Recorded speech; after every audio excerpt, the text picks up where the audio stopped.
C'est pas grave. Alors ce projet fait écho également à des présentations qu'on a eues ce matin, notamment de Madame Godefroy de l'ADEME, ou encore de monsieur le député des Bouches-du-Rhône, monsieur Lambert, qui est aussi président de l'INEC, INEC avec lequel on a eu pas mal d'interactions sur le projet de la clause verte. Alors, la clause verte, c'est un projet, un outil collaboratif qui a pris tout son sens avec la frénésie législative à laquelle on a assisté depuis ces dernières années.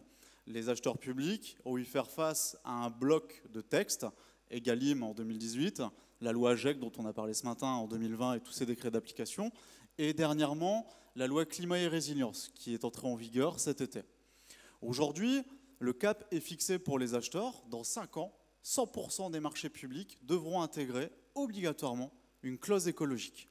Une clause écologique, donc une clause environnementale, technique, des prescriptions, mais aussi des critères d'évaluation des candidats pour les sélectionner et les challenger sur cette approche environnementale. Donc l'outil La Clause Verte, si tu veux bien démarrer Pierrick, voilà. L'outil La Clause Verte entre directement dans ce contexte où les acheteurs publics, le cap est fixé, 100% des marchés vont être closés. Je te propose d'avancer. Voilà. Quelques chiffres, je ne vais pas vous bombarder de tous les chiffres de la commande publique, mais au moins des principaux. Aujourd'hui, on a 130 000 acheteurs. Donc ça représente vraiment un poids en termes d'impact. On est sur 10% du PIB, ça a été évoqué ce matin. Ça représente 200 000 contrats. Donc c'est quand même un chiffre très important en termes d'impact sur l'environnement, en termes d'achat public. C'est 200 milliards d'euros. Aujourd'hui, le constat est le suivant. En 2020, on constatait que 20%, à peine 20% de marchés publics possédaient une clause environnementale. Le législateur est venu cet été dire, dans 5 ans, vous devez passer à 100%. Et évidemment, sans outils, sans les méthodes. Je ne dis pas que la clause verte est l'outil réponse à tout, mais c'est aussi aujourd'hui une solution. On le constate dans les présentations qu'on a pu voir. Travailler en commun, rechercher la ressource, rechercher la matière grise, le savoir-faire des uns et des autres. C'est l'objectif et l'ambition finalement de la clause verte, de connecter toutes les matières grises qui peuvent exister partout en France, au sud, au nord, dans notre région également, qui est éparpillée et qui aujourd'hui est utile sur un projet, sur un dossier, et qui finalement à un moment donné s'étouffe et pourrait être utile pour d'autres en capitalisant cette ressource. Donc la clause verte, je vais te proposer d'avancer. Donc la clause verte, je vais vous en proposer, plutôt que d'en parler longuement, une démonstration dynamique. Vous avez tous un téléphone portable avec vous ou un PC peut-être qui est connecté. Je vous invite, si vous le souhaitez, à l'utiliser, à vous connecter via Google sur laclauseverte.fr. Pierrick le fera également via son assistance. Vas-y. J'y vais. Vas-y. Je vais essayer de faire ça de manière. Je vais faire ça de manière dynamique, du voilà. coup, comme tu as dit. Ce sera le moment ludique du séminaire. Déjà que j'arrive à sortir de la presse.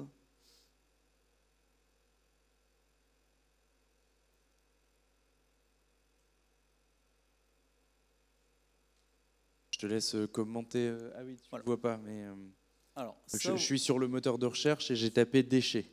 C'est très bien. Donc on arrive sur la clause verte. Ici, vous avez la page d'accueil. Alors, sur la page d'accueil, vous avez la liste des clauses avec un moteur de recherche dans lequel il suffit de taper les mots-clés qui vous intéressent. Aujourd'hui, les acheteurs sont très intéressés et friands de clauses, par exemple, sur les biosourcés, mais aussi le réemploi occupe beaucoup. C'est une préoccupation vraiment des acheteurs en ce moment. Cette semaine, j'étais encore sollicité par un acheteur de Normandie qui me disait « Est-ce que tu as un cahier des charges qui permet de prendre en compte le réemploi ?»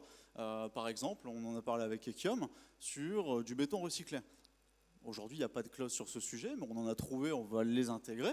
Et aujourd'hui, finalement, cet outil, ça permet d'aller plus vite. Un acheteur qui a un besoin, une préoccupation, grâce à cette ressource, à cette matière grise qui existe et qui est alimentée non pas par le CD2E, mais par les contributions d'autres acheteurs. C'est vraiment l'utilité de cette ressource, c'est qu'il fonctionne en commun.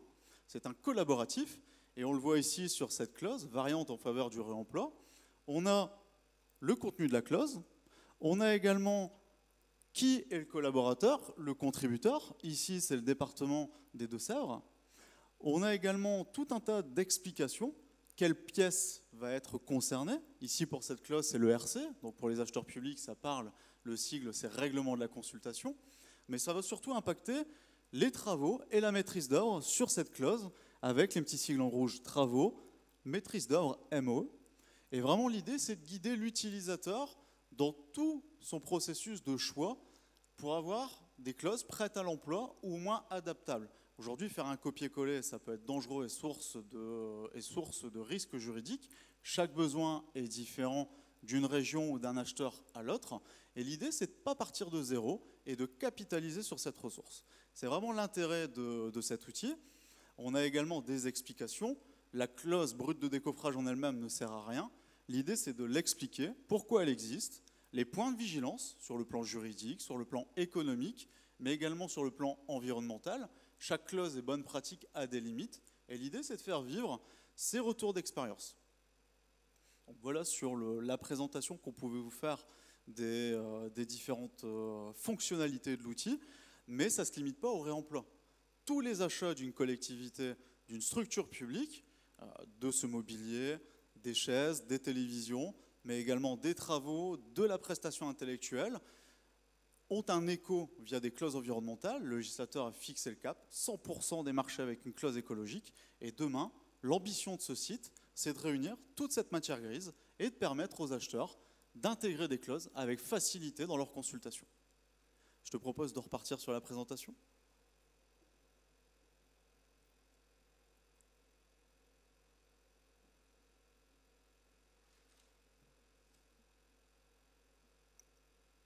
Alors, l'objectif de l'outil, je l'ai expliqué, c'est de massifier la commande publique, de capitaliser. On a parlé des différentes clauses. Si tu veux bien, Pierrick, avancer. Encore si tu veux bien. Voilà, ça fait partie des démonstrations qu'on vous a fait. Vas-y, tu peux continuer. Voilà. Alors, l'outil, pour le résumer, déjà, il est gratuit. C'est sans inscription, c'est une ressource. C'est ce qu'on appelle un commun. Donc derrière, c'est un outil participatif, vous l'avez constaté. C'est des contributeurs qui ont des clauses, qui veulent en faire bénéficier à d'autres acheteurs. C'est une ressource qui est capitalisée et globalement, c'est une solution qui est technique et juridique, prête à l'emploi et qui a un rôle de facilitateur. C'est vraiment l'ambition et l'objet de l'outil La Clause Verte. Le bilan a moins d'un an, puisque l'outil n'a pas encore 12 mois d'existence. On a à peu près 130 clauses qui sont intégrées, qui vont toucher tous les segments achats, de l'informatique, des travaux, de la maîtrise d'œuvre. On a 17 000 visites sur l'outil depuis sa création. On a 20 contributeurs et on a réalisé une quarantaine de présentations de l'outil pour le faire connaître, pour aussi inciter d'autres acheteurs à participer à cette aventure. Donc des présentations en France, mais également en Wallonie. Il y en a une qui va avoir lieu fin novembre, dans le cadre d'une journée sur les achats responsables. Et on a eu plus d'une trentaine de retombées dans la presse, dans le Moniteur, la Gazette des communes. C'est vraiment un outil facilitateur qui intervient en réponse à ces exigences sur la loi climat et résilience. Et c'est un outil qui reste encore à développer. Il n'y a pas toutes les clauses, il n'y a pas toute cette matière grise. Il manque encore certains segments achats qui ne sont pas représentés. Et l'idée, c'est l'année prochaine de proposer une clause verte 2.0, si tu veux bien, merci Pierrick, qui, au lieu d'une initiative purement CD2E, c'est de passer vraiment à une échelle nationale. On a des discussions avec le ministère qui sont en cours, de la transition écologique, également de l'ADEME nationale, pour vraiment en faire un commun au service des acheteurs publics, avec toujours davantage de contenu, davantage de fonctionnalités. Je vous ai présenté la liste des clauses. Aujourd'hui, le nerf de la guerre, c'est les clauses, mais également les critères d'attribution et les sous-critères d'attribution pour choisir les meilleurs prestataires. Il y aura un volet qui va être dédié sur ce point dans l'outil. Plus de collaboratif, avec plus de partage. C'est l'ambition de la clause verte 2.0, avec derrière aussi d'autres onglets. On a parlé de l'ACV. Donc l'idée, ce sera aussi de développer des critères sur l'ACV avec des outils, des expérimentations que le CD2E a déjà fait avec certains acheteurs publics et de partager cette ressource. C'est bon pour toi? Pour moi, c'est bon.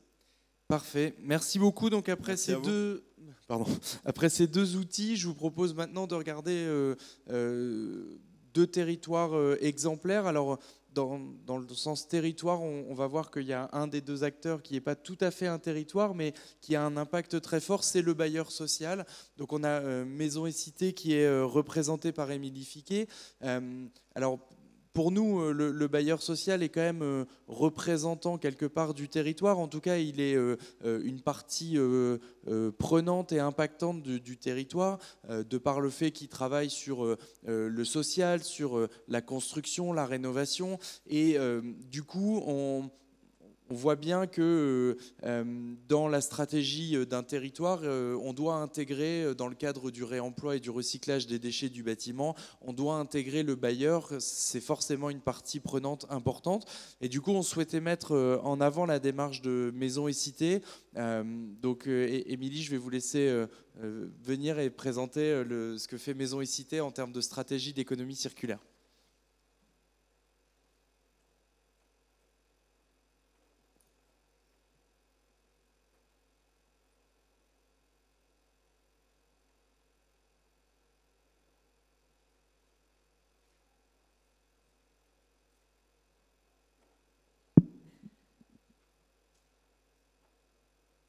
Bonjour à toutes et à tous.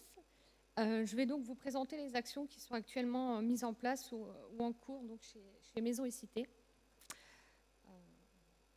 Donc Maison et Cité donc, est un bailleur au niveau de la région qui a un certain poids puisque nous avons quasiment 65 000 logements sur le territoire avec 97% de logements individuels, ce qui n'est pas commun pour un bailleur social.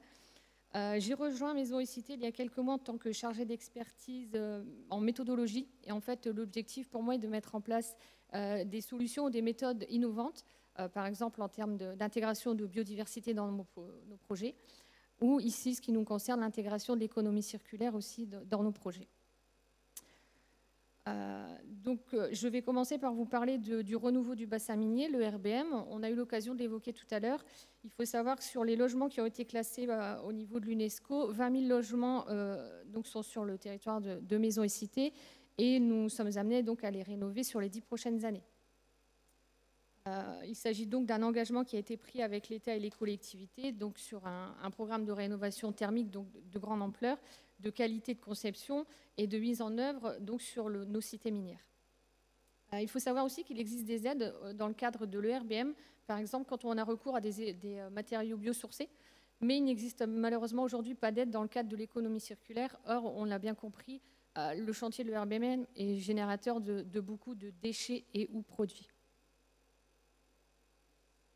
Petite photo d'une cité minière sur le Douaisis avec donc le avant-après. Vous pouvez voir que la façade n'a pas vraiment changé en fait puisqu'elle était en bon état. Par contre, on rénove aussi forcément l'intérieur des logements qui sont, vous l'aurez compris, vu le classement l'UNESCO, isolés par l'intérieur. Et par exemple, la configuration fait que l'entrée qui se faisait par l'arrière se fait actuellement par la façade avant. Et ici, une autre cité du côté de Bully-les-Mines, où là, par contre, les façades ont eu besoin d'un badigeon. Donc, typiquement, ici, les deux couleurs qui ont été choisies par les ABF, mais sur d'autres cités, on peut retrouver d'autres types de badigeons avec d'autres couleurs. Au niveau des outils mis en place chez Maison et Cité, on a la possibilité de mettre en place des actions en termes d'économie circulaire sur nos cahiers des charges. Actuellement, nous en avons 3. Donc un cahier des charges produits et matériaux à destination des entreprises et 2 cahiers des charges donc en construction neuve et en réhabilitation plutôt à destination des maîtres d'œuvre. Ici, le cahier des charges produits et matériaux, comme son nom l'indique, liste les caractéristiques techniques qui sont exigées pour nous au niveau des produits et des matériaux qui seront employés par les entreprises lors des travaux. Nous avons aussi des accords cadres pour certains produits qui sont donc négociés directement avec les fabricants. On a eu récemment un nouvel accord cadre pour nos chaudières gaz. L'objectif étant d'avoir une économie d'échelle, une disponibilité des pièces de rechange et aussi une facilité d'entretien et d'usage. L'objectif à venir dans ce cahier des charges est d'y intégrer les bacs de tri dans les meubles sous évier au niveau des cuisines ou encore de déterminer les taux d'incorporation de certains matériaux qui sont utilisés dans le cahier des charges. Au niveau des cahiers des charges construction neuve, cette fois-ci, on a un objectif de tri en phase pause avec des recherches de filières donc, de réemploi, de réutilisation, de recyclage. au niveau des produits qui sont donc mis en œuvre, ou encore le label Charte Chantier Propre, avec donc une obligation de gestion des déchets en termes de réduction, de collecte, de filière de valorisation et bien sûr de suivi. Troisième cahier des charges, donc cahier des charges en réhabilitation. Vous avez un extrait en fait dans la petite capture d'écran de nos CCTP en fait, où on explique que nous souhaitons mettre en place une démarche d'économie circulaire et que l'entreprise doit mettre aussi en place des solutions en ce sens. En termes de réhabilitation, donc, on souhaite développer les diag ressources. Je l'expliquerai un peu plus tard à la fin de la présentation. Donc, diag ressources, donc avant curage des logements, avec l'identification des matériaux et ou du matériel en vue de son réemploi ou d'une valorisation, avec bien sûr une traçabilité. Objectif de tri sélectif en phase curage, bien sûr, avec les menuiseries PVC, les revêtements de sol ou encore la plâtrerie. Et bien sûr, comme en construction, un objectif de tri en phase pose. Toujours d'un point de vue démolition-réhabilitation, il faut savoir que chez Maisons et Cités, nous avons un organisme interne qui s'appelle MCS, qui est un peu l'équivalent d'une société multiservice, qui s'occupe quand une maison, donc quand ce sont des logements d'un point de vue localisés en petite quantité qui sont voués être démolis ou réhabilités dans un futur plus ou moins proche, qui sont en charge d'aller mettre en sécurité le bâtiment. Et donc pour le mettre en sécurité, il faut démonter ce qu'il y a à l'intérieur.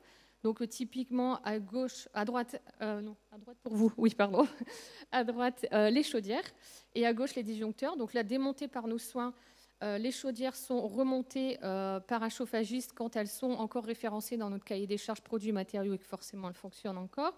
Ou à gauche les disjoncteurs, quand ils fonctionnent, ils sont reposés par nos soins et ensuite validés par le consuel. Au niveau du même site, on a forcément, c'est la photo du milieu, un tri sélectif au niveau du site, avec la benne, avec tout ce qui est sanitaire, la benne de gauche qui est la benne relative au carton, et la benne verte qui est juste en face de la blanche, qui est la benne pour le DIB. Il faut savoir aussi que lorsqu'on démonte dans ces logements, par exemple les menuiseries et les radiateurs, si c'est des menuiseries qui sont en double vitrage, on pourrait se dire tiens, pourquoi ne pas les réemployer et les utiliser là où on a encore un vieux simple vitrage. Le problème étant que les tailles ne sont pas standards en fait. Et aujourd'hui, c'est relativement compliqué pour nous d'une cité à l'autre. Les tailles sont différentes, les configurations sont différentes et on ne peut pas malheureusement aujourd'hui les réemployer.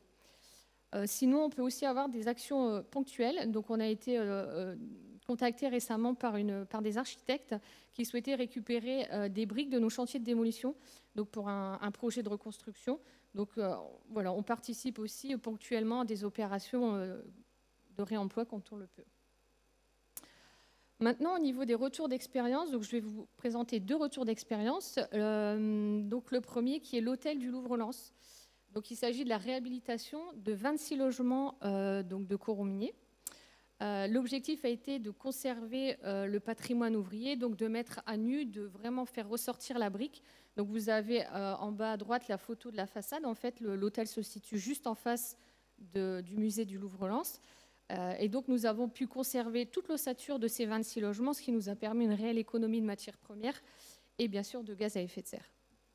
Ici, vous avez quelques petites photos. Donc les 2 photos du haut, vous avez les parties communes, en fait, les salons en fait, qui se trouvent à l'intérieur de l'hôtel, ou encore en bas la tête de lit de la chambre en fait, qui est complètement laissée apparente. On a conservé au maximum la brique sur cet hôtel. Autre retour d'expérience, Réa Futur, donc, qui est une maison d'ingénieurs d'environ 300 mètres carrés qui est occupée par le CD2E. Il s'agissait d'un projet expérimental et l'idée en fait était de mettre en place des écomatériaux au niveau de l'isolation dans les parois. Donc en fait, plusieurs matériaux ont été mis en œuvre et l'objectif a été de voir leur comportement réel en fait dans la paroi. En termes de matériaux issus du recyclage, donc nous avons donc le métis qui est issu du recyclage du coton, donc des vêtements qui sont récoltés par le relais, ou encore la ouate de cellulose qui est donc issue du recyclage du papier. Et en termes de réemploi, il y a aussi eu le réemploi des carreaux de ciment qui avaient donc été déposés et reposés à la fin au niveau de l'entrée du bâtiment.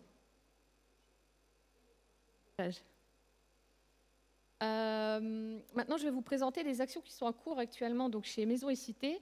La première est la création d'une filière locale de béton de chanvre. Donc, effectivement, en fait, avec les différents tests qui ont été menés, y compris à Réa Futur, l'objectif a été de mettre en place, d'utiliser le béton de chanvre en fait, en termes d'isolant dans nos logements.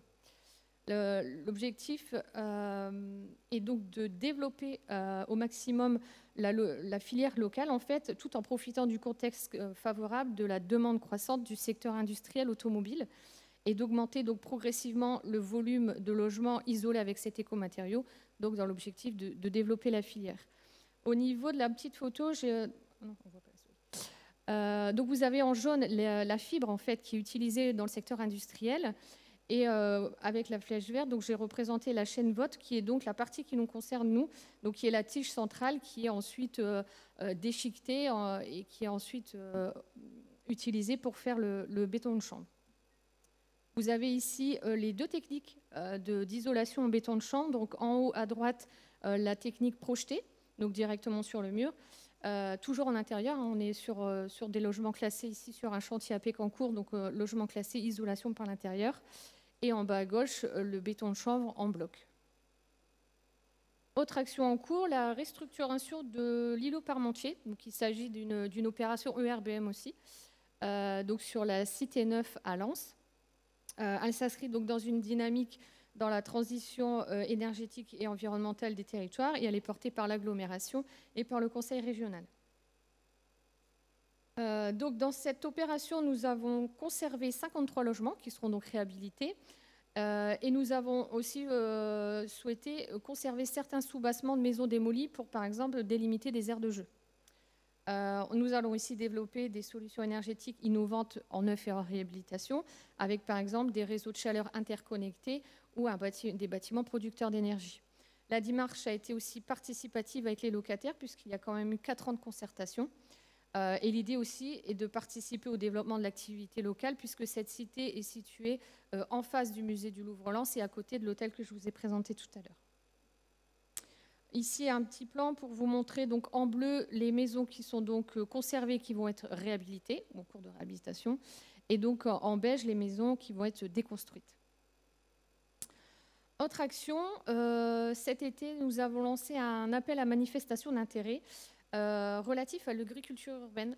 L'objectif était de développer sur une trentaine de délaissés de terrain de nos cités minières qui représentent quand même 14 hectares, des projets d'agriculture urbaine en lien avec nos locataires, dans une logique qui soit bien sûr pérenne mais aussi innovante, avec bien sûr des bénéfices sociaux, économiques et environnementaux. Voici ici juste 2 petites configurations de parcelles. Donc à droite, en vert, une parcelle au cœur de cité et à gauche, une parcelle en dehors d'une cité. Autre action ici en cours et qui va se jouer ici dans les semaines à venir, l'installation de composteurs partagés. Initialement, l'idée est de mettre en place des composteurs partagés sur les collectifs ou dans nos jardins partagés. Vous l'aurez compris, des collectifs, on en a très peu. Et les jardins partagés, on n'en a pas forcément beaucoup et ils ne sont pas tous assez dynamiques. Donc nous avons changé notre fusil d'épaule et on s'est dit, ben, tiens, pourquoi ne pas mettre en place les composteurs au sein de nos antennes? Il faut savoir que chez Maisons et Cités, on a 5 territoires avec 14 antennes. Et donc, on s'est dit que mettre en place des composteurs sur nos antennes, ça pourrait être déjà un outil de sensibilisation pour nos collaborateurs, parce que finalement, sensibiliser les locataires, oui, mais nos collaborateurs, ça a aussi du sens.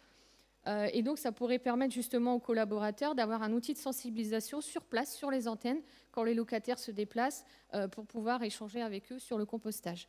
Donc ici, on a une antenne pilote qui a été identifiée sur le Valenciennois, avec donc une formation de sensibilisation pour l'ensemble des salariés de l'antenne et après une formation du CIAVET, donc le PC en charge des déchets sur le secteur, des 2 référents qui ont été identifiés et avec bien sûr après l'installation d'un composteur. Et enfin, mission diagnostic économie circulaire qui est donc le développement des diag-ressources dont j'ai parlé tout à l'heure. Mission menée par NeoEco, que je ne représenterai pas puisqu'on a eu l'occasion de les présenter tout à l'heure. L'objectif ici, c'est que NeoEco nous propose et nous aide à la mise en œuvre de solutions qui soient économiquement pertinentes en faveur de l'économie circulaire. Donc j'ai repris ici sur le tableau le phasage en fait de la mission, comme vous pouvez le constater, on est au tout début. Et donc nous sommes au niveau de la phase de l'audit qualitatif et quantitatif des gisements. Le cadre de la mission, de nouveau un chantier ERBM ici situé à Onnain, avec 128 logements, avec différentes typologies. Le périmètre de la prestation, donc ce sont des types et des volumes de matériaux et de composants qui sont bien sûr présents au sein de la cité d'Onnain, avec la nature et les potentiels de valorisation, les complexités de stratégies qui peuvent être mises en place et les besoins éventuels de transformation des matières. Nous avons donc reçu l'audit quantitatif et qualitatif ce mois-ci, oui, début octobre. L'objectif a donc été de mettre en évidence donc, le potentiel de valorisation et de réemploi de chaque ressource qui ont donc été identifiées, mais aussi les points de vigilance associés à la réutilisation de ces ressources. Au niveau de la méthodologie, donc, il y a d'abord eu un audit visuel pour bien sûr définir la nature des éléments constitutifs du bâtiment et les produits potentiellement réemployables. Un calcul des quantités des éléments réemployables en dehors bien sûr des éléments non visibles et des éléments dangereux comme l'amiante.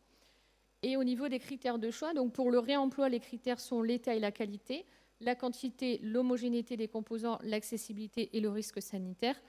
Et pour les produits recyclables, l'état et la qualité, la composition, la quantité et l'accessibilité.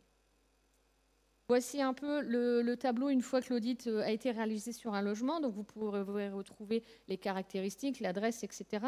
Mais le plus important, c'est le descriptif en fait, des systèmes constructifs. Donc vous avez le descriptif au niveau de l'enveloppe du bâtiment, hein, typiquement le plancher béton avec une épaisseur inconnue, menuiserie, fenêtre PVC. Au niveau du second œuvre, le cloisonnement, donc ce sont des carreaux de plâtre, le revêtement de mur, du papier peint. Et enfin, au niveau des équipements, les équipements sanitaires classiques, le chauffage, l'électricité et les menuiseries intérieures. Au niveau des ressources, NeoEco nous a donc identifié 12 ressources qui ont donc été reprises dans 12 fiches. Donc, je vous ai montré ici le tableau avec la liste des ressources qui ont donc été identifiées. Et puis, un exemple de fiche. Donc ici, la fiche pour la ressource escalier bois, donc avec les caractéristiques qui sont reprises au niveau des escaliers. Le tableau qui reprend les quantités. Les informations au niveau des filières, donc la filière au niveau du recyclage bois ou la filière réemploi, et les points d'attention à mettre en place. Au niveau de la synthèse des potentiels, ici, si on reprend l'exemple des menuiseries intérieures, donc on retrouve bien sûr la composition. Ici, il s'agit de des portes intérieures isoplanes. On retrouve leur quantité. Et après, on retrouve leur potentiel donc, en termes de recyclage et de réemploi. Donc ici, on peut voir qu'au niveau du recyclage, la filière s'orienterait vers le recyclage du bois. Et le réemploi, le potentiel est relativement faible, voire inexistant. Et ensuite, les points d'intention, notamment au niveau du recyclage, parce que certaines de nos portes ont une partie vitrée. Donc, comment on traite en fait quand on a une partie vitrée sur ces portes. Et ensuite, le plan d'action de l'étude de la filière. Donc, étudier les possibilités de valorisation, le verre qui est donc contenu dans ces fameuses portes, et étudier la solution de réemploi. Ensuite, donc, nous avons donc le bilan quantitatif, donc où on reprend les typologies de déchets, avec leur répartition en pourcentage, le descriptif des matériaux et leur tonnage. Le bilan qualitatif, où on retrouve les 12 fiches produits qui ont donc été identifiées, avec leur potentiel en termes de recyclage et en termes de réemploi. Et là, c'est flagrant. En fait, la majorité des éléments qui vont donc être déposés possèdent une filière de recyclage quasiment. Par contre, au niveau du réemploi, ça risque d'être compliqué de trouver des filières de réemploi pour ces matériaux. Donc aujourd'hui, la prochaine étape pour NeoEco, c'est d'étudier les filières en fait, pour valider ou non les potentiels qui ont été mis en évidence et de réaliser aussi une étude économique. L'objectif étant à terme de mettre à jour nos cahiers des charges, produits matériaux bien sûr, mais aussi construction neuve et réhabilitation pour pouvoir essayer de dégager des matériaux de réemploi au maximum ou à défaut de traiter le plus possible les déchets, de les valoriser au maximum. Merci pour votre attention. Merci. Merci beaucoup pour cette présentation. On voit que là, on arrive sur de la stratégie économie circulaire. On a des champs très larges, mais qu'on revient toujours quand même sur le réemploi et le recyclage, aux problématiques qui ont été évoquées toute la journée, les filières, les exutoires, etc. Mais Voilà, je pense qu'il faut faire le lien avec les récuptries, mais vous les connaissez déjà, je pense. On va passer donc à l'avant-dernier témoignage. Donc je remercie la communauté urbaine de Dunkerque d'avoir fait le déplacement. Donc Madame Philippon et Madame Teta, vous allez me dire si je dis une bêtise, mais je crois pas. Je pense que votre territoire est l'un des premiers à avoir émis une AMO économie circulaire pour votre stratégie. Vous avez aussi participé aux travaux aux côtés de l'ADEME sur le label territoire circulaire et aider à créer ce référentiel. Donc vous avez une grande légitimité à être présent aujourd'hui et vous avez une antériorité. Et je vous laisse développer la stratégie aujourd'hui de la communauté urbaine de Dunkerque et voir comment elle se traduit concrètement sur votre territoire. Merci. Ça va? Ça marche? Ça marche pas? Si, ça marche. Okay. Merci. Donc en effet, on va apporter un petit témoignage qui est celui de l'acteur public, donc à deux voix. Moi, donc Marion Philippon, j'appartiens à la direction déchets de la communauté urbaine et j'interviens donc avec ma collègue qui travaille sur le projet NPNRU. Donc on va vous expliquer en quelques mots pourquoi et comment on pense s'intéresser au sujet qui nous regroupe aujourd'hui, parce que c'est pas assez évident pour une collectivité. Et après tous ces témoignages, je pense que c'est vraiment intéressant qu'on arrive à la fin, c'est comment ce sujet devient vraiment local et comment on se l'approprie sur un territoire, parce qu'on a vu qu'effectivement les outils existent, les acteurs existent, mais enfin concrètement quand on est une collectivité et qu'on voit des enjeux, comment on s'y prend. Et on va voir que c'est quand même pas aussi simple que ça, même si on a de quoi faire autour de nous, on le voit très bien. Donc en effet, nous on a une histoire sur l'économie circulaire à Dunkerque, mais enfin il faut aussi revenir les pieds sur terre, hein. On est au début de cette histoire. L'économie circulaire, c'est un concept qui n'est pas si ancien que ça, qui démarre tout juste et qui commence à se mettre en place dans les collectivités. Et c'est vrai que nous, on y a travaillé depuis quelques années avec l'ADEME. Et notre préoccupation aujourd'hui, c'est d'en faire une coloration très forte de notre politique de territoire et d'inscrire cette préoccupation dans l'ensemble de nos actions publiques, y compris sur des sujets qui sont un peu plus éloignés de notre quotidien, nous, acteurs des déchets.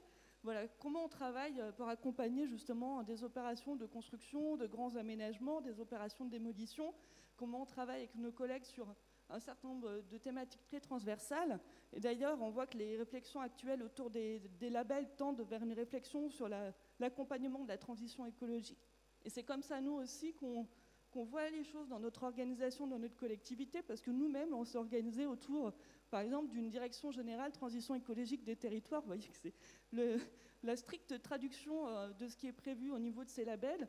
Et ce n'est pas un hasard, parce que c'est justement notre préoccupation dans notre organisation. Donc nous-mêmes, on a créé très récemment un service stratégie économie circulaire, donc je représente aujourd'hui dans notre direction déchets, parce que cette démarche est partie d'une préoccupation liée à la prévention des déchets, et elle a forcément vocation à aller beaucoup plus loin et à accompagner nos projets. Alors j'ai un petit slide ensuite qui présente un peu la démarche du référentiel du label économie circulaire. Je ne vais pas trop rentrer dans le détail, c'est une démarche qu'on commence tout juste. Donc voilà, on va rentrer dans la construction de cette stratégie et en effet, on va se faire accompagner par un prestataire pour ça. Donc il y a effectivement un volet très stratégique, je ne vais pas développer aujourd'hui. Et ensuite, cette stratégie va se décliner en plan d'action. Un volet vraiment prévention, réduction des déchets qui nous intéresse, ce n'est pas le sujet du jour, mais qui va être aussi lié au programme de prévention des déchets, et c'est important de le dire, parce que ça va aussi avoir des liens avec les démarches qu'on va faire sur des programmes d'émolition, reconstruction. On a parlé du réemploi tout à l'heure, c'est essentiel. Et nous, la préoccupation qu'on a, c'est que quand on travaille dans les déchets, notre enjeu, c'est le service public de prévention et de gestion des déchets, c'est notre domaine de compétences. Mais on s'est vite rendu compte qu'on ne pouvait plus s'arrêter là. C'est juste pas possible de dire on s'intéresse aux ménages, mais on ne s'intéresse pas au reste. Finalement, les artisans du BTP, ils sont là sur notre territoire, on doit aussi leur apporter des solutions. De toute façon, si on ne les apporte pas, on se retrouve à gérer des dépôts sauvages, des problématiques d'attente en déchetterie, enfin des choses très concrètes, hein. Donc on peut se dire que ce n'est pas notre domaine de compétence, sauf que la réalité, c'est que si, il faut quand même se pencher sur le sujet. Et puis d'autre part, on a des thématiques internes en dehors des déchets, c'est ce qu'on voit là. Donc on a d'autres sujets, effectivement l'achat public, on vient d'en parler, c'est quand même un sujet aujourd'hui en émergence complète, hein. Effectivement, nous, on est aussi très actifs sur cette question parce que c'est le nœud du problème aussi, c'est comment on traduit tous ces enjeux en termes d'achat. Et voilà, on a des sujets sur les opérations de construction qu'on va évoquer à l'instant. Et puis ce qu'on voit aussi à travers les échanges, c'est qu'il y a aussi une expertise sur les déchets. On a moins parlé, moi je suis désolée, je n'étais pas là ce matin, mais de coûts. Voilà, moi qui suis un peu dedans. Après, il y a des questions de coûts qu'il faut mettre en face. Il y a aussi des questions de connaissance de ces flux de déchets. Parce qu'en effet, ce n'est pas si simple de dire comment on va trier. Il faut aussi qu'il y ait un équilibre qui se fasse pour la collectivité. Est-ce que ça vaut le coup? Voilà, c'est le cas de le dire. De recycler tel ou tel déchet, de les réemployer, parce que, enfin voilà, on est aussi avec des financements publics. Voilà, il faut regarder l'ensemble de ces aspects. Et comment on accompagne, nous, nos collègues en interne de la collectivité, pour regarder ce sujet dans son ensemble, avec son impact économique, avec les questions d'expertise et avec la façon dont on va articuler tous les acteurs de notre territoire autour de cette thématique. Parce qu'il y a ça aussi, c'est un sujet majeur du référentiel, c'est comment on fait travailler les acteurs ensemble au local. Là, on n'est plus sur, bon, voilà, comment on fait travailler les grands du BTP, etc. Mais c'est comment aussi on intègre nos associations, et j'irai même plus loin, peut-être même des structures culturelles. Voilà, quand on a des fois certains types de déchets, on peut avoir une association qui travaille sur un projet culturel, par exemple, qui peut être intéressée pour les récupérer. Et ce n'est pas des micro-sujets. En fait, là, j'arrive un peu à la fin, donc on parle recyclage du béton, après je parle de ça, ça fait peut-être un peu bizarre, mais ce n'est pas des micro-sujets quand on est sur un territoire. C'est bien comment, avec l'ensemble de nos acteurs du territoire, on répond à l'ensemble de ces problématiques. Et là, c'est là qu'on voit que c'est un peu plus compliqué, c'est la force du label, c'est d'essayer de structurer une démarche autour de ça qui ait vraiment un sens local. Voilà, de la traduire vraiment pour nous à l'échelle de la communauté urbaine de Dunkerque et pour d'autres à l'échelle de leur territoire. Donc si je reviens sur le bâtiment, c'est la slide suivante. Donc je l'ai un petit peu dit, hein, nous c'est un sujet qui nous concerne fortement aussi, les déchets dans le bâtiment. On a un réseau de déchetterie voilà, comme d'autres.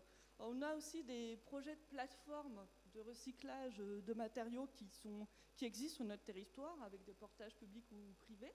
Donc on doit prendre en compte l'ensemble de cette configuration. Et puis on a des besoins, c'est ce que je dis, les artisans sont là, forcément il faut bien faire quelque chose aussi des déchets qu'ils produisent, d'ailleurs du second œuvre aussi, on en a parlé un petit peu à plusieurs reprises. Il y a les particuliers aussi qui font leurs propres travaux, parce que finalement c'est les mêmes typologies de déchets, hein. On va retrouver les gravats, les plâtres, les déchets traditionnels. Donc comment on accompagne ça, y compris justement en termes de réemploi. Et puis il y a nos projets, donc collectivités, et nous on est de plus en plus sollicités en interne, dont ma collègue Noéla qui est là, pour voir comment on peut accompagner et aider à structurer cette démarche. Et forcément, nous, on croit à l'outil label pour nous aider à écrire tout ça et à l'organiser. Et forcément, on a tout le contexte que vous avez évoqué ce matin, le contexte réglementaire, je vais pas y revenir. Vraiment, l'enjeu pour nous, c'est aussi d'asseoir un ancrage économique, enfin, ça va avec toute cette notion d'économie circulaire, c'est-à-dire ce que je dis même un petit sujet. Si ça peut permettre à un acteur du territoire, à une start-up de se développer autour du recyclage, du réemploi, d'une partie des matériaux issus de la démolition, ben pour nous, c'est quand même un impact majeur politiquement parlant et pour notre territoire, quoi. Donc voilà, aujourd'hui on travaille donc avec nos collègues sur le sujet du NPNRU, Noéla va en dire un petit peu plus.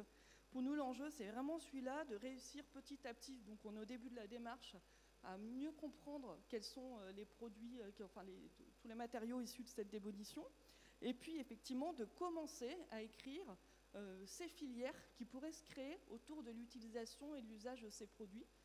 Donc voilà, la stratégie n'est pas écrite, on va essayer de démarrer par l'action, et que cette action nous aide ensuite à dupliquer ce genre de démarche sur d'autres initiatives.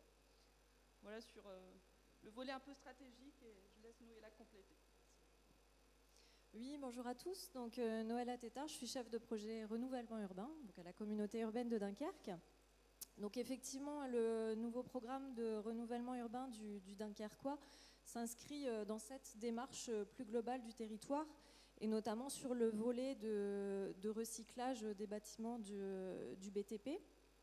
Donc le NPNRU ou l'ANRU 2 aussi, c'est un projet partenarial donc, qui est porté à l'échelle de la CUD, mais qui mobilise et qui est travaillé en partenariat, en collaboration avec une pluralité d'acteurs, donc notamment les différents maîtres d'ouvrage qui font partie du projet, donc à savoir les 3 principaux bailleurs, démolisseurs et aussi en charge de la reconstruction des logements sociaux sur le territoire. Également la Société d'aménagement du Dunkerquois, l'EPF, les 4 villes partenaires et aussi toutes les équipes de maîtrise d'œuvre qui sont mobilisées sur les projets.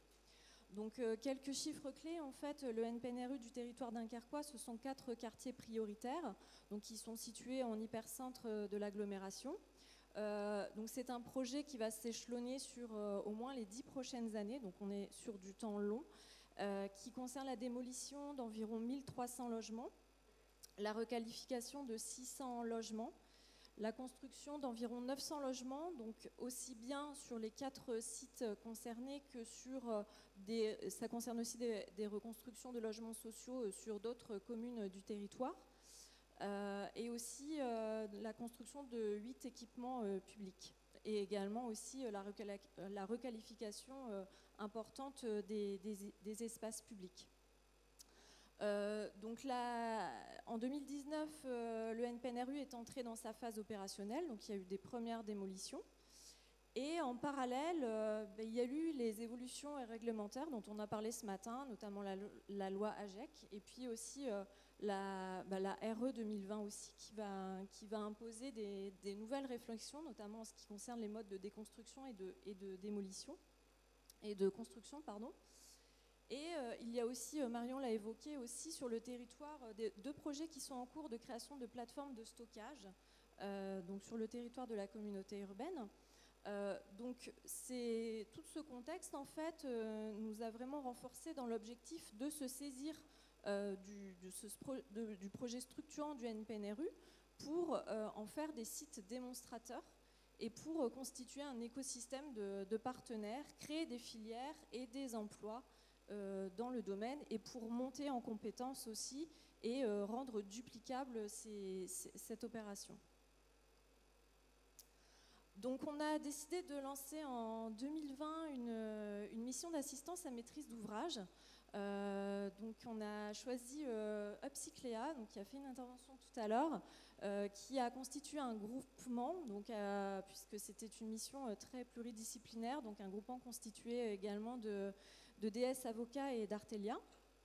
Donc cette mission d'expertise, donc je vais l'évoquer dans les grandes lignes. L'idée, c'est vraiment de présenter la démarche globale. Donc ça s'inscrit autour de 3 étapes. Donc la première, la réalisation d'un diagnostic avec pour objectif d'établir vraiment un état des lieux des gisements, aussi bien sur le gros œuvre que le second œuvre. De faire aussi un état des lieux de nos futurs besoins en ressources, donc en fonction de nos plans guides, donc avec les opérations de construction et d'aménagement qui sont prévues sur les 4 quartiers. De faire un état des lieux, un recensement des filières de récupération, de stockage et de recyclage. Aussi d'identifier les maillons manquants sur ces filières. Et puis aussi d'identifier les possibilités de réemploi, soit en vue de construction de mobilier urbain, et aussi surtout de faire le lien avec les structures d'insertion qui existent sur le territoire. Donc il y a aussi véritablement dans ce projet NPNRU un volet emploi, un volet social qui est aussi important et qui fait partie du spectre. En étape 2, donc, il s'agit de construire une feuille de route. Donc on est arrivé aujourd'hui à l'issue de cette étape, pour info, donc avec l'idée de construire un plan d'action avec l'appui d'une étude de faisabilité qui a été réalisée par le groupement. Étude de faisabilité donc, qui a pour but de mettre vraiment en avant les freins et les leviers pour déployer une telle démarche.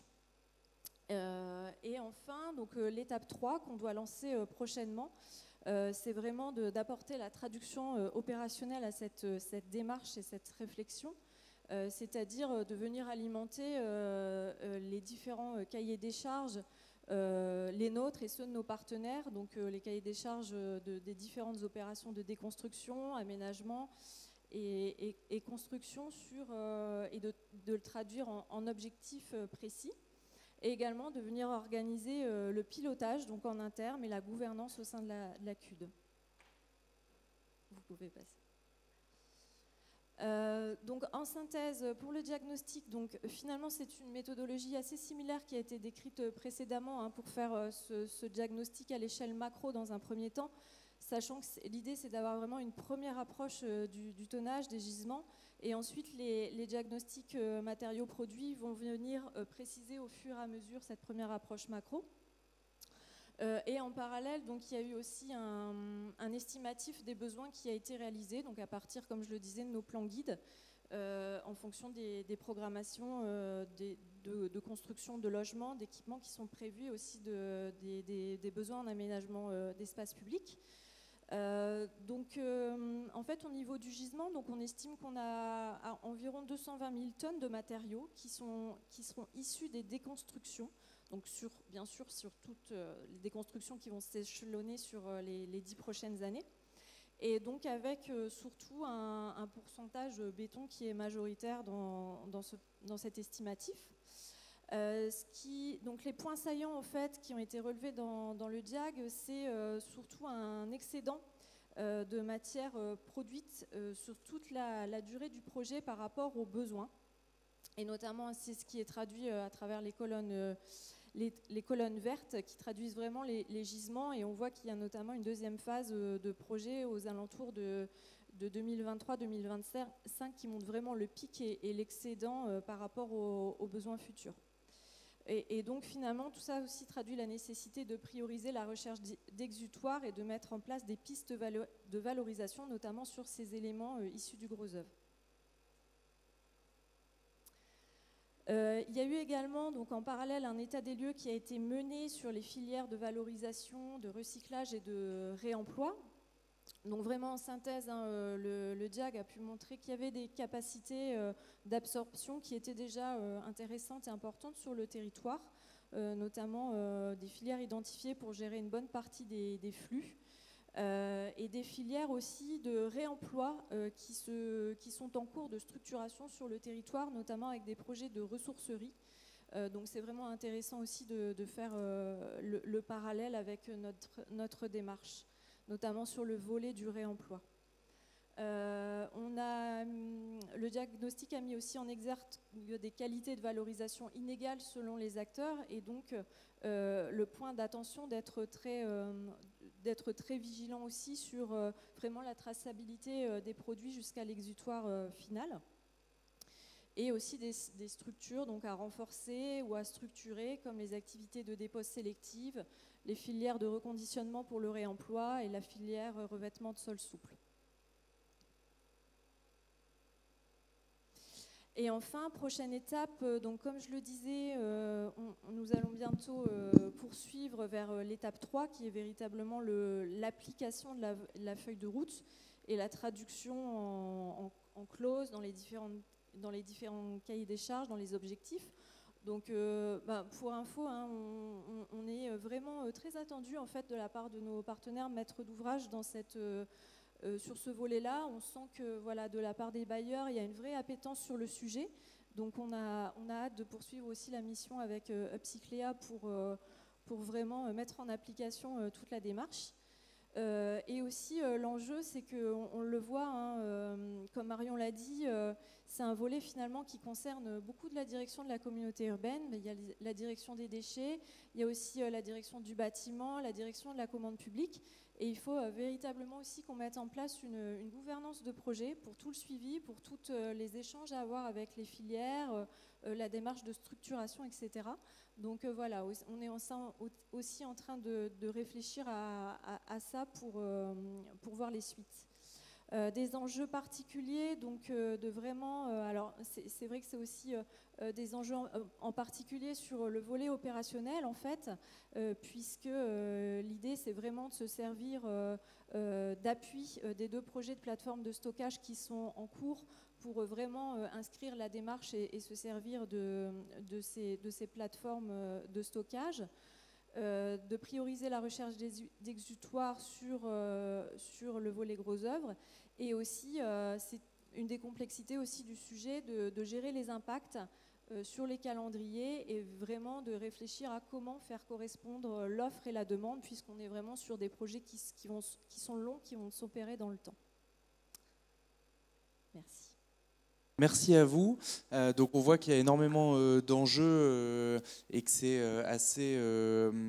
assez global. Enfin voilà, il y a aussi, vous avez évoqué le social, on n'en a peut-être pas beaucoup parlé, mais les boucles d'économie circulaire vont être créateurs d'emplois sur les territoires, et donc les territoires qui se saisissent dès aujourd'hui de ces questions vont être aussi des territoires moteurs sur l'aspect création d'emplois, création de richesses, création de valeur, et pourquoi pas aussi relocalisation de petites unités de transformation, etc. Donc on voit qu'il y a un vrai enjeu aussi au-delà juste de l'aspect ressources et environnementales, et on est bien là au cœur d'un développement durable au sens noble du terme. Je vous remercie pour cet exposé. On va terminer avec vous, Monsieur Demestre. Merci d'avoir fait le déplacement aussi jusqu'à nous sur cette fin d'après-midi. Vous avez pris la présidence de Valobat il y a quelques mois. Je rappelle pour ceux qui n'étaient pas là ce matin, Valobat est un des prétendants à devenir éco-organisme pour la filière REP bâtiment, avec 2 ou 3 autres peut-être candidats. On n'a pas encore tout le cadre législatif qui est sorti, mais on a quand même une bonne vision de quelles vont être les demandes. Et on est un peu là en guise de conclusion de journée. On est parti de l'échelle produit et on arrive à l'échelle territoire. Et la question, elle va être toute simple, c'est qu'est-ce que aujourd'hui l'État attend d'un futur éco-organisme ou d'un éco-organisme sur le bâtiment à l'échelle du territoire, et qu'est-ce que cette filière REP et les financements qui vont aller derrière vont apporter à tous ces territoires qui ont lancé des dynamiques d'économie circulaire, et plus précisément sur le réemploi et le recyclage des déchets du bâtiment. Merci beaucoup. Bonne soirée à toutes et à tous. D'abord, j'ai 2 bonnes nouvelles. La première, c'est que je suis le dernier à parler, donc après c'est fini. Et la deuxième, c'est que j'ai rien préparé, donc normalement ça ne devrait pas être trop long. Voilà. Et ça va ? On y va ? Ok. Alors, d'abord, je dois vous dire qu'il y a 3 mois de ça, j'étais dans un autre monde que le monde du déchet. Donc, je vais parler de beaucoup de choses que vous connaissez certainement mieux que moi, en fait, et en tout cas depuis plus longtemps pour un certain nombre d'entre vous. Et peut-être un autre message personnel pour commencer. Ça fait chaud au cœur d'arriver dans une enceinte comme ça et de voir plein de gens, et notamment des gens beaucoup plus jeunes que moi, avec la pêche et travailler à fond sur ces sujets d'économie circulaire qui étaient bien loin de nos préoccupations, je peux vous dire, ne serait-ce qu'il y a 20 ans, quand moi j'étais au cœur de ma carrière professionnelle. Voilà. Et donc, message personnel, vous êtes en plein là où il faut être, et continuez, s'il vous plaît. Voilà. Je pourrais peut-être m'arrêter là d'ailleurs, non ça, voilà. Bon. Alors, quand même, pour essayer de répondre un peu à la question, avant de venir à ce que l'État attend de nous, peut-être je vais vous rappeler des trucs que vous savez sur les grands enjeux de la filière REP sur les produits matériaux du bâtiment. L'ADEME nous dit qu'on parle d'une production de déchets d'un peu plus de 45 millions de tonnes par an, donc ce serait une des plus grosses REP jamais mises en œuvre. Voilà, dont un peu plus de 30 millions de tonnes dans les inertes. Vous parliez beaucoup du béton, etc. Donc voilà. Et puis avec une performance de la filière qui aujourd'hui est très diverse. Hein. Sur les 30 millions de tonnes d'inertes, on pourrait dire que déjà il y a un niveau de valorisation qui est assez élevé. On est de l'ordre de 80% si on compte tout ce qui est remblai, notamment de carrières et remblais routiers. Bon. Et puis, en revanche, par différence, sur le reste de la filière et notamment le second œuvre, en fait, on est à des niveaux de valorisation très variés suivant les matériaux. Et je vais revenir sur les différences entre les matériaux. Et très perfectibles. On part quasiment de 0 pour certaines filières. Et il y en a qui sont quasiment à 100%, comme les métaux, par exemple. Voilà. Mais donc, des enjeux qui sont en fait gigantesques en termes de nombre de tonnes. Voilà, donc ça déjà, ça donne un peu le vertige en termes de difficulté à réussir le challenge qui est devant nous. Et puis un deuxième challenge peut-être c'est que en fait le sort de la filière en termes d'économie circulaire, il repose entre les mains des maîtres d'ouvrage au sens large. Alors ça fait chaud au cœur d'entendre des maîtres d'ouvrage, les bailleurs sociaux, vous parlez de Diag Ressources, etc. Donc bravo, continuez. Quoi, voilà, mais c'est pile ça.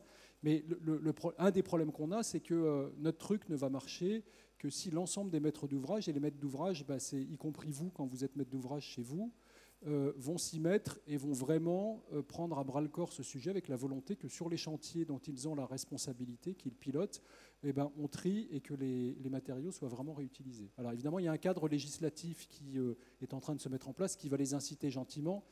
Enfin, vous savez, dans le bâtiment, le cadre législatif, il s'impose réellement aux acteurs qu'avec le temps qu'ils sentent vraiment la pression de la police, si vous voyez ce que je veux dire. Et donc, ça ne suffira pas. Voilà. Et donc, il y a la nécessité pour nous de mettre en place une démarche vertueuse, et de faire en sorte que dans les têtes et dans les actes, pour un maître d'ouvrage se dire « mais moi, mon chantier, je vais faire en sorte de me préoccuper de mes déchets », ça rentre dans les mœurs. Donc voilà, ça c'est un challenge qui peut paraître énorme, et je vais peut-être essayer de vous dire un petit mot de ce que je pense, de ce qu'on peut faire pour ça. Puis deuxième challenge, parmi d'autres, notre sort, il est aussi entre les mains de ceux qui déconstruisent et qui construisent. Donc toutes les entreprises du bâtiment, c'est des centaines de milliers de personnes qui n'ont pas très bonne réputation. C'est-à-dire que quand on parle de déchets dans les bâtiments, et particulièrement les collectivités locales, le mot dépôt sauvage arrive tout de suite. Et dans l'inconscient d'un certain nombre d'entre nous, on assimile le professionnel du bâtiment à un délinquant potentiel qui ne rêve que d'une chose, c'est d'aller jeter dans les champs les matériaux après les avoir posés. C'est pas vrai ce que je dis ? Vous ne l'avez pas dit, mais non, pas du tout, vous ne l'avez pas dit vous, mais que généralement ce truc-là arrive, c'est quand même... voilà. Alors, moi, je vais vous dire là-dessus, c'est vrai que c'est un de nos challenges principaux, en fait, et la REP va apporter quelque chose de déterminant là-dessus, je le pense. Moi, j'ai confiance dans les professionnels du bâtiment et dans les maîtres d'ouvrage. C'est ce qui me fait penser qu'on va y arriver. Les professionnels du bâtiment que je connais, c'est des gens qui sont... si on leur explique pourquoi c'est fait et si on leur donne les moyens, ils vont le faire. Voilà. Enfin, moi, je suis convaincu de ça. Après, vous avez toujours quelques délinquants réels pour différentes raisons, mais avec le temps, on arrivera à régler ces questions-là. Et ensuite, on a un troisième challenge qui donne un peu le vertige aussi, c'est que vous parliez très justement de la nécessité de développer des exutoires. Et il y a quand même des filières de matériaux employés dans le bâtiment pour lesquels les exutoires réels de recyclage, techniquement et industriellement, n'existent pas, ou très peu. Et pour lesquels, quand elles existent, même géographiquement, elles sont pas forcément, enfin, elles sont très éloignées, donc le sens que ça a, voilà. Bon. Donc là aussi, il y a une nécessité de structurer des filières, et c'est là aussi, je vais vous dire, la REP apportera quelque chose. Alors, j'en viens à votre question. Voilà. Si on fait bien notre travail, quand on va mettre en place la REP sur 2022-2023 et les années qui vont venir, ça va être un peu long à se concrétiser. Toutes les filières ont mis quelques années à vraiment atteindre des résultats. Le bâtiment ne fera pas exception, je pense. Il y a un premier élément déterminant qui devrait arriver, c'est, deux points ouvrez les guillemets, la gratuité des flux collectés séparément. C'est-à-dire que je trie, c'est gratuit. Voilà. Et donc pour le professionnel du bâtiment, là où aujourd'hui ça a quand même un coût d'amener ces déchets quelque part, normalement il va y avoir cette incitation financière qui va se matérialiser de différentes manières. J'espère que les projets de loi le projet de décret qui est en cours de discussion va maintenir de façon très claire cette différence pour que ce message simple soit évident pour tous les acteurs de terrain. Donc ça, c'est... et alors, nous, notre rôle en tant qu'éco-organisme, il va être clairement de mettre en place, de concrétiser ça sur le terrain, c'est-à-dire que pour le détenteur de déchets, demain, pour autant qu'il les ait triés suivant les flux adéquats, on lui reprenne gratuitement sur les points d'apport. Et puis deuxième rôle pour nous, ça va être de mettre en place un maillage pertinent, c'est-à-dire qu'il n'est pas besoin de faire 2 heures de route pour faire court pour pouvoir déposer ces... Alors derrière le mot maillage pertinent, chacun a une idée différente. C'est là que la concertation sur les territoires, à mon sens, va être super importante, parce que le maillage pertinent sur la CU de Dunkerque n'a rien à voir avec le maillage pertinent sur le département de la Creuse, pour reprendre 2 exemples. Voilà. Et donc, il va falloir qu'on travaille avec les différents acteurs. Les acteurs, c'est les collectivités locales avec les déchetteries qui leur appartiennent, c'est les déchetteries pro, c'est les centres de regroupement des acteurs du déchet, et puis il y a tout le réseau des professionnels de la distribution bâtiment qui vont se voir imposer par la REP une obligation de reprise à partir d'un certain chiffre d'affaires et qui vont pouvoir contribuer au maillage en mettant en place sur leur leur point de vente concrètement des solutions de reprise des matériaux. Voilà. Et donc notre travail, ça va être de contractualiser avec tous ces gens-là pour mettre en place collectivement avec les autres éco-organismes candidats, il y en a plusieurs, un maillage qui soit adéquat. Voilà. Donc normalement avec tout ça, avec la REP, quand tout ça est en place, on a une incitation au tri qui est significative et puis on a un maillage qui permet que ça soit concrètement faisable. Et puis ensuite vient la question de développer ces filières de tri pour les matériaux pour lesquels il y a besoin de les développer. Et là, c'est pour ça qu'en fait, je vais vous dire un petit mot de la manière dont on construit Valobat. On l'a construit justement en essayant de réfléchir à cette question-là. En fait, Valobat, c'est un éco-organisme. Vous connaissez peut-être les mécanismes organisationnels des éco-organismes habituellement. Je ne vais pas vous les détailler. Mais une particularité pour Valobat, c'est qu'en fait, nous avons souhaité construire un éco-organisme qui est à peu près constitué de 9 éco-organismes différents. Pourquoi 9 ? Parce qu'on a identifié 9 familles de matériaux pour lesquelles les problématiques de recyclage sont à peu près homogènes. Donc je vais citer quelques-unes de ces familles, et pour chacune de ces familles, on organise les choses en secteurs. Donc il y a un secteur bois, il y a un secteur métaux équipement, il y a un secteur métaux construction, il y a un secteur plâtrerie, il y a un secteur isolation en laine minérale, etc., etc. Et vous voyez bien derrière chacun de ces secteurs, en fait, pourquoi on les a construits, c'est parce que quand on se pose la question de comment je peux faire pour recycler le matériau, c'est à peu près la même question. Voilà. Et donc, ça va nous permettre, d'une part, de définir une éco-contribution, donc une tarification pour les matériaux qui soit bien adaptée à chacune de ces familles de matériaux, et puis on l'espère, de mettre en place des politiques qui soient adaptées à chacune de ces familles de matériaux. Donc, pour prendre 2 exemples très caricaturaux, la famille des métaux de la charpente, il n'y a rien à faire. C'est déjà recyclé, ça a de la valeur, etc. Donc on va surtout jouer le rôle minimum d'un éco-organisme en intervenant financièrement pour les missions de traçabilité, etc., minimale de l'éco-organisme. C'est tout.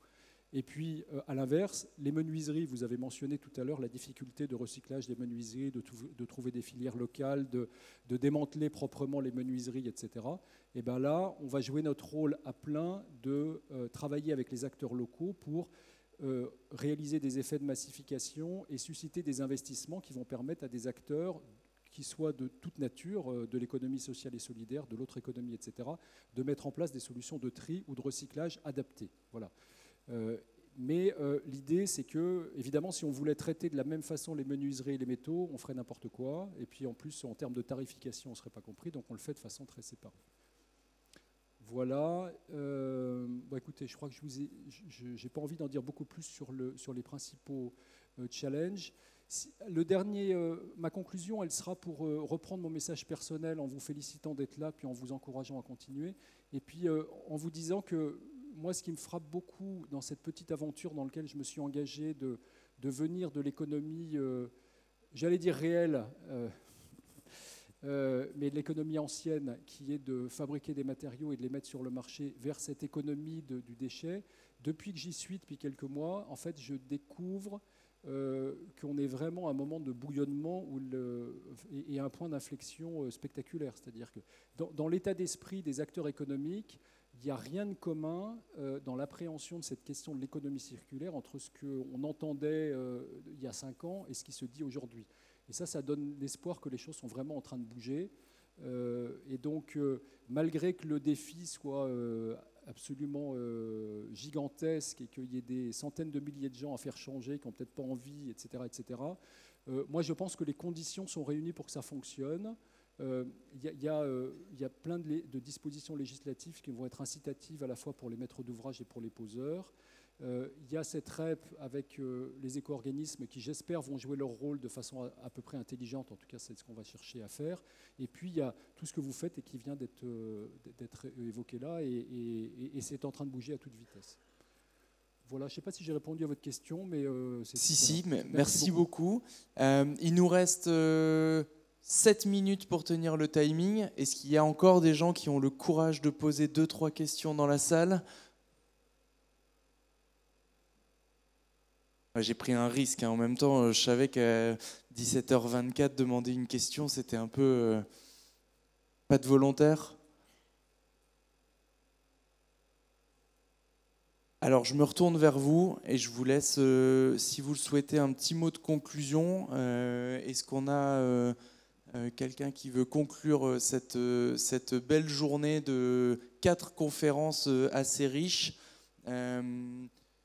Peut-être, allez, je vous invite, la communauté urbaine de Dunkerque, à conclure sur allez, un mot de ce que vous avez retenu aujourd'hui et de l'enjeu de demain, même si vous l'avez déjà évoqué. Et puis après, j'arrête de vous embêter. Moi, je suis assez d'accord avec ce qui vient d'être dit, c'est-à-dire, à mon avis, tout est réuni. Maintenant, c'est à nous de jouer. Et j'attends, moi aussi, beaucoup de cette filière et de cet éco-organisme, mais je pense que ce sera effectivement un facteur facilitant pour tous les acteurs que nous sommes. Et voilà, je suis assez d'accord, c'est un moment motivant et je pense qu'il va se passer des beaux projets maintenant.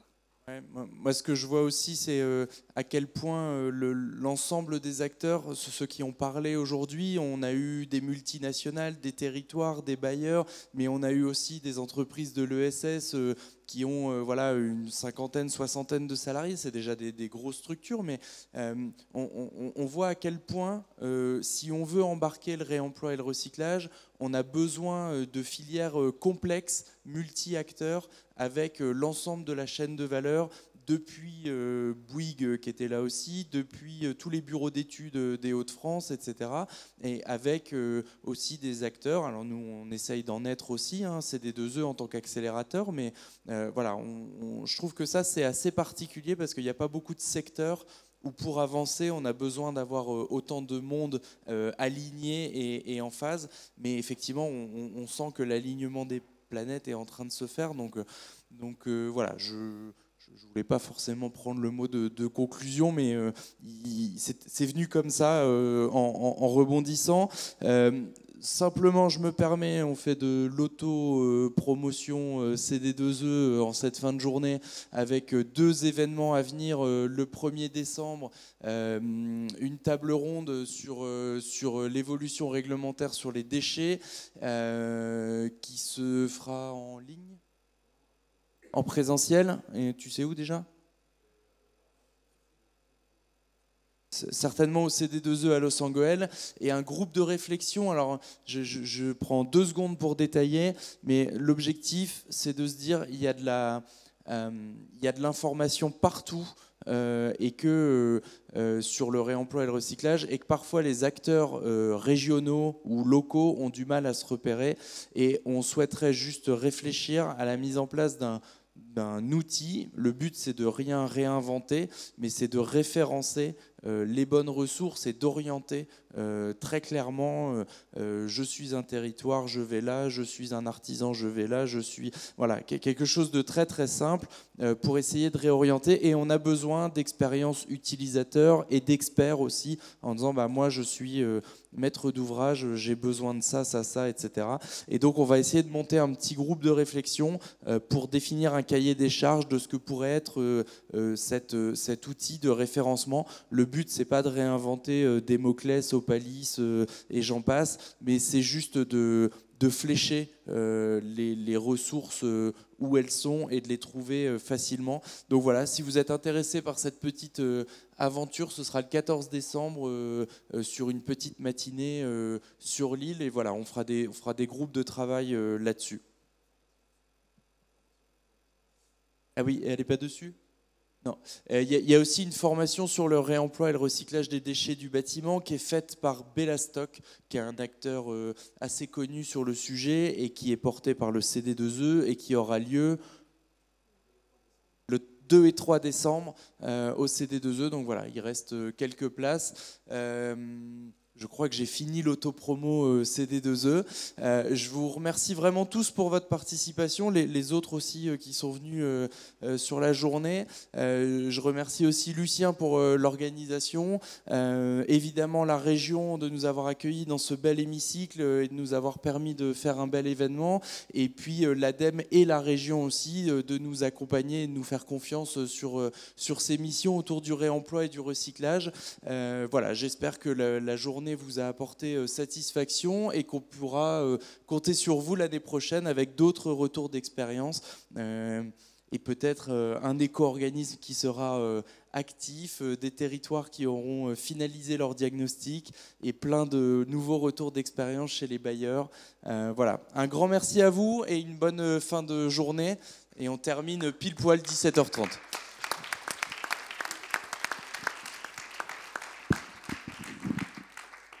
Merci aussi à la régie pour son assistance en temps réel. C'était top, le son, l'image, merci.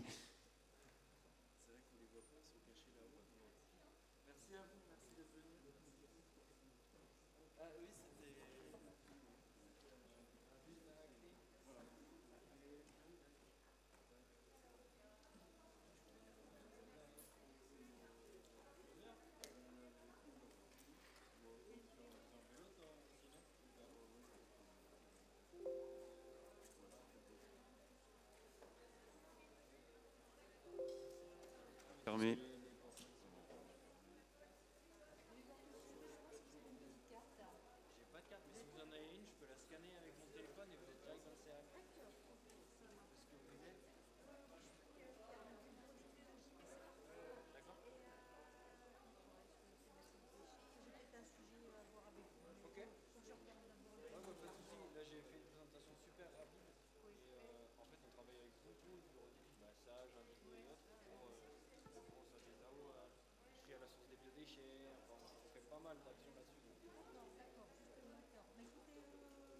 Je vous envoie des informations et comme ça vous aurez tout là. Je prends mon téléphone.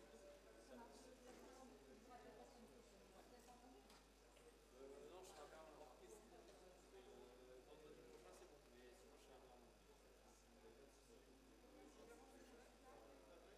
Non, on les a tout rangés en bas et non, ça va.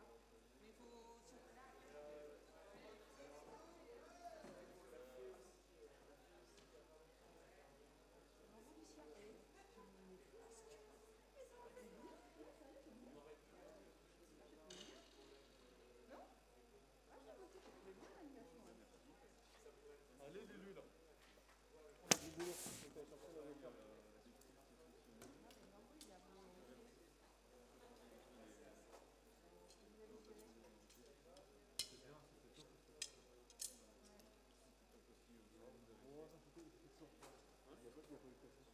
Tu pouvais sortir du train. C'était un peu. Ouais, un peu.